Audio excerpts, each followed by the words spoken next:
अच्छा, कभी सोचा है कि एक सीधी लाइन और एक गोल सर्कल में ज्योमेट्री के हिसाब से असल में क्या फर्क है?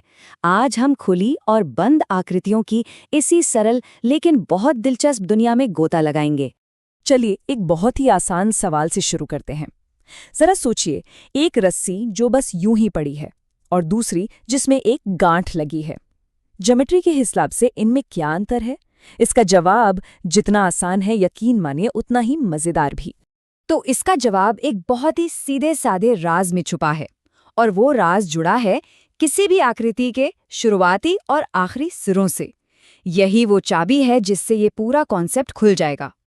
देखिए, सब कुछ इस एक बेसिक आइडिया से शुरू होता है। हम कोई भी लाइन खींचें, कोई भी कर्व बनाएं, उसका एक स्टार्टिंग पॉइंट होता है और एक एंडिंग पॉइंट। सीधी सी बात है ना? और सारा खेल बस इन्हीं एंड पॉइंट्स का है। सवाल बस ये है, क्या ये दोनों सिरे अलग अलग रहते हैं या फिर घूम फिर कर एक ही जगह पर वापस मिल जाते हैं? जब वो एक ही जगह पर मिलते हैं तो हम उसे संपाती होना कहते हैं। और बस यही एक छोटी सी बात तय करती है कि कोई आकृति खुली है या बंद। ठीक है, तो अब जब हमारे हाथ में वो चाबी लग गई है, यानी एंड पॉइंट्स का कॉन्सेप्ट, तो चलिए अब खुली और बंद आकृतियों की परिभाषा भी समझ लेते हैं। तो सबसे पहले है खुली आकृतियां। जैसा नाम वैसा काम। ये वो आकृतियां हैं जिनके सिरे बस मिलते ही नहीं, वो खुले रहते हैं। जरा इस कर्व को देखिए, ये पॉइंट ए से शुरू हो रहा है और पॉइंट बी पर जाकर खत्म हो जाता है। क्योंकि ए और बी अलग अलग हैं, ये एक खुली आकृति का एकदम परफेक्ट एग्जाम्पल है। और अब बात करते हैं बंद आकृतियों की। यहाँ पर कहानी पूरी होती है। ये एक पूरा लूप बनाती हैं, एक घेरा। जहाँ से सफ़र शुरू होता है वहीं पर आकर ख़त्म हो जाता है।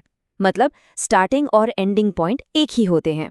इसको ऐसे इमेजिन कीजिए, याद है पिछली स्लाइड वाली खुली आकृति? उसके दोनों सिरों ए और बी को पकड़िए और उन्हें खींचकर एक दूसरे से मिला दीजिए, जब तक कि वो एक ही पॉइंट पर ना आ जाए। और बस हो गई तैयार एक बंद आकृति। और अब मामला और भी मज़ेदार हो जाता है। देखिए, जैसे ही कोई आकृति बंद होती है ना, वो एक कमाल की चीज़ करती है जो कोई खुली आकृति कभी नहीं कर सकती। वो प्लेन को दो हिस्सों में बांट देती है, एक हिस्सा आकृति के अंदर और बाकी सब कुछ बाहर। तो सवाल ये है कि कैसे पता करें कि कौन सा हिस्सा अंदर है और कौन सा बाहर? इसकी एक बड़ी मज़ेदार ट्रिक है। उस बंद आकृति पर कहीं भी एक पॉइंट से शुरू कीजिए और घड़ी की सुइयों की उल्टी दिशा में, यानी एंटी क्लॉकवाइज चलना शुरू कर दीजिए। जो भी एरिया आपके लेफ्ट हैंड साइड पर पड़ेगा, वो हमेशा अभ्यंतर यानी अंदर का हिस्सा होगा। तो अगर हम इसी नियम को यहाँ लगाएं तो साफ है कि पॉइंट P आकृति के अभ्यंतर में है, मतलब अंदर, और पॉइंट Q वो बाह्य यानी बाहरी हिस्से में है। देखिए कितना आसान है। चलिए कुछ और एग्जाम्पल्स देखते हैं ताकि एक कॉन्सेप्ट दिमाग में एकदम पक्का हो जाए। यहाँ देखिए, ये एक और खुली आकृति का बढ़िया उदाहरण है। पॉइंट A से शुरू, पॉइंट B पर खत्म। दोनों सिरे अलग अलग हैं, मतलब कोई लूप नहीं, कोई घेरा नहीं, सिंपल। अच्छा, अब ये आकृति देखने में थोड़ी कॉम्प्लिकेटेड लग सकती है क्योंकि ये खुद को काट रही है, लेकिन नियम तो नियम है और वो अब भी वही रहेगा।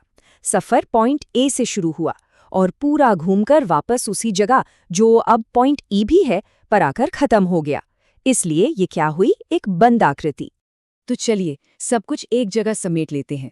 खुली आकृतियां जैसे कोई सीधी लाइन, कोई एंगल या एक खुली पड़ी रस्सी, और बंद आकृतियां जैसे एक त्रिभुज, एक चतुर्भुज, और हाँ, हमारी वो गांठ लगी हुई रस्सी भी।